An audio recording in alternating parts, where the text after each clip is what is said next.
Throughout my life, I've always been a pad player when it comes to fighting games, whether it's Mortal Kombat or, well, pretty much just Mortal Kombat.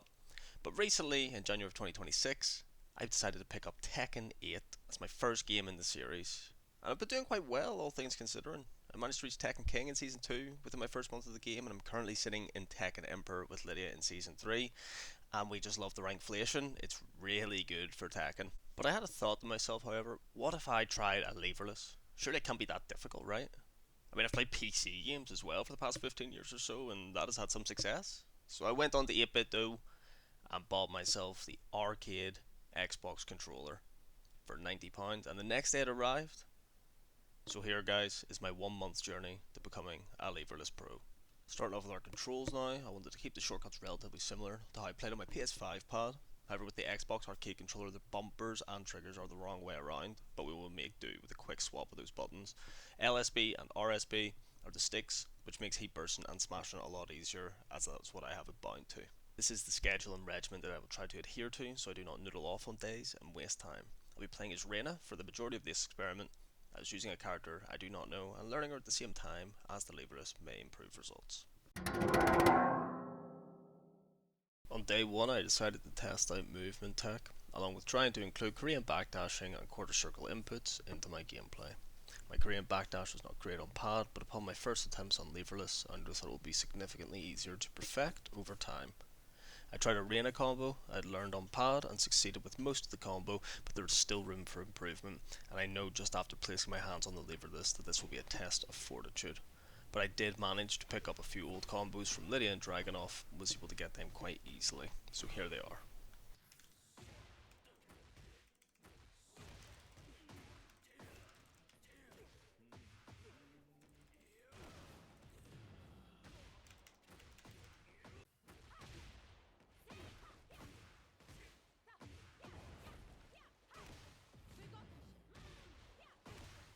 At the end of the day, I ended up playing a couple of matches with some friends, and yeah, it definitely isn't the same as being in practice, having zero pressure against an enemy who isn't actually playing back. I was making mistakes left and right, but I was able to take a couple of rounds off them, so I was feeling confident enough that I could improve. I found myself looking down at the leverless as well, as I was getting muddled up in those pressure situations, unfortunately. But here are some of the highlights.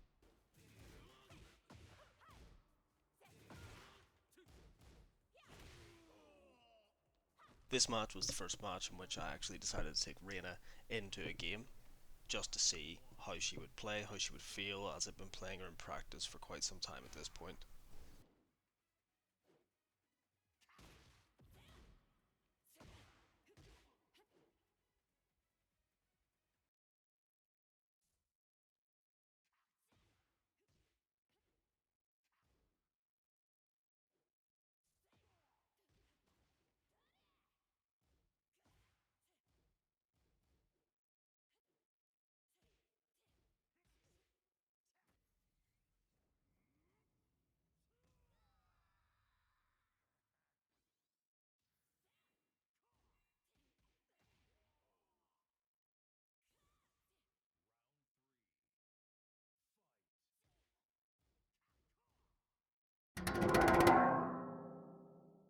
On day 5, I actually decided to change the way that I was placing my fingers on the leverless. I decided to go for a two-finger approach to find more success.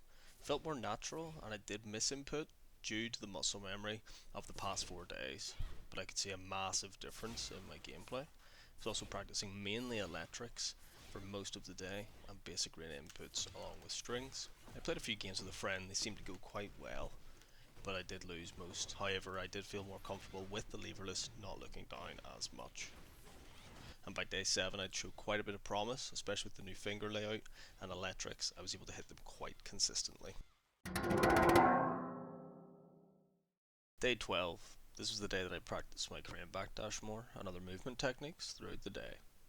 By this point I had also figured out the best way to electric and was able to get a double electric wind god fist combo.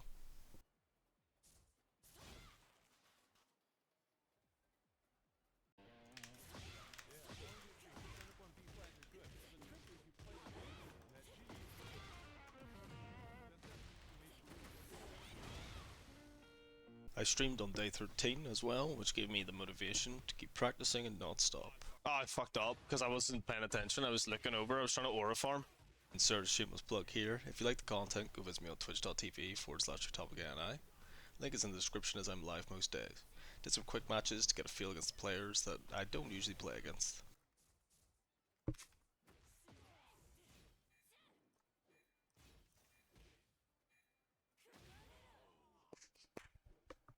This is a nice round. I do feel like I have to obviously like lock in so much.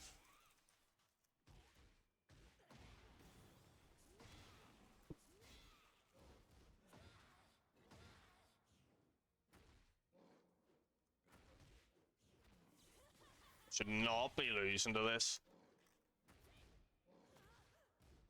Ah, bro, like, I see that move come all the fucking time, like, out of fucking Narnia, bro. And I still lose. To the ground.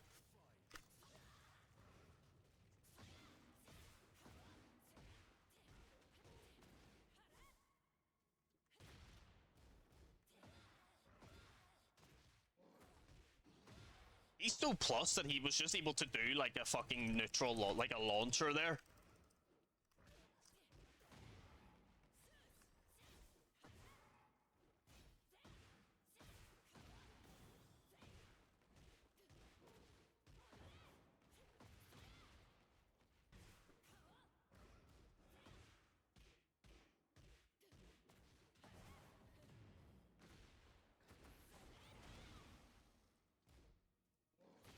Ah, snake edge. Still does 60 damage with the snake edge, by the way.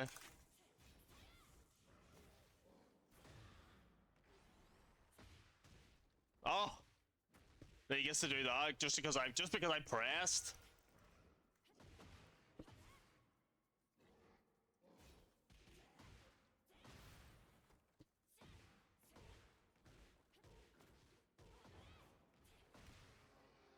I fucking won a game, guys. Days 15 and 16, I put some drills in place to try and work on punishment, as well as deciding to try throw breaking in the practice mode using Dragunov. I never really tried it that much on paths, so I wasn't expecting anything special to come from this. However, it is surprisingly simple enough on Leverless, as it is all right hand.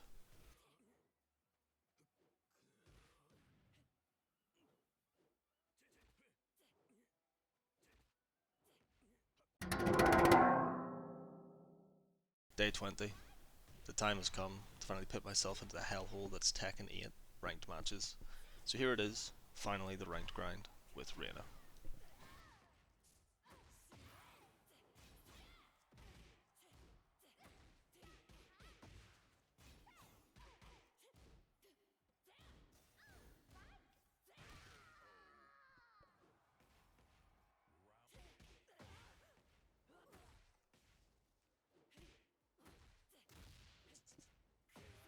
I don't know, just play on this side, you know?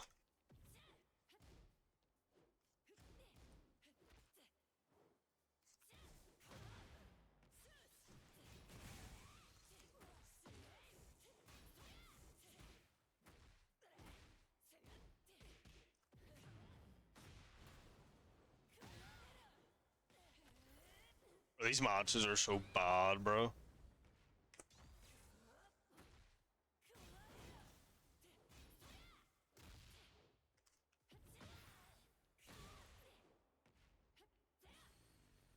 Oh!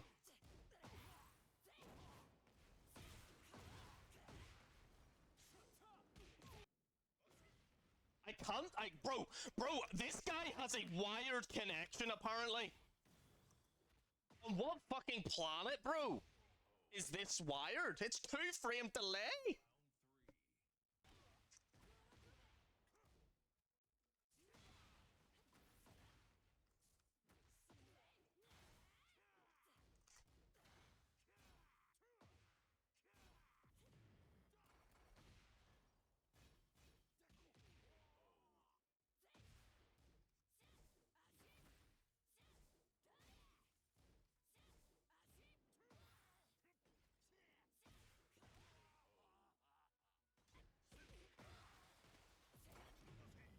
That's really annoying, you know?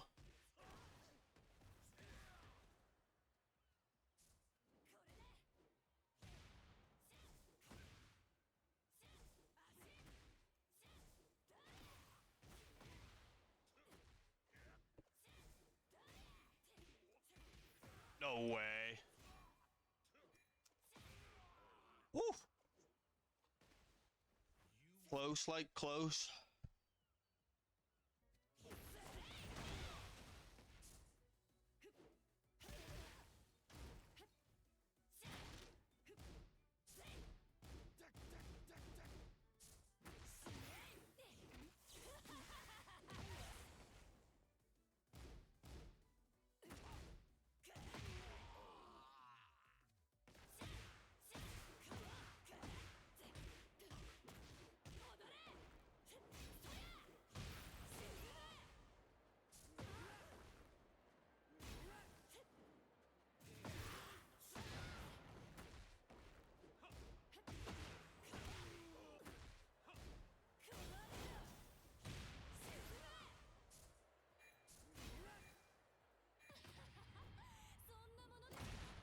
All in all, I feel like this has been quite successful. I will still be continuing to improve, however I did manage to hit Tekken King with Reina, and if I was to recommend any Leverless, it would definitely be the 8-bit Do Arcade, due to its weightiness, avid response time, which makes fighting games somewhat bearable. Thanks for watching, and I'll see you next time.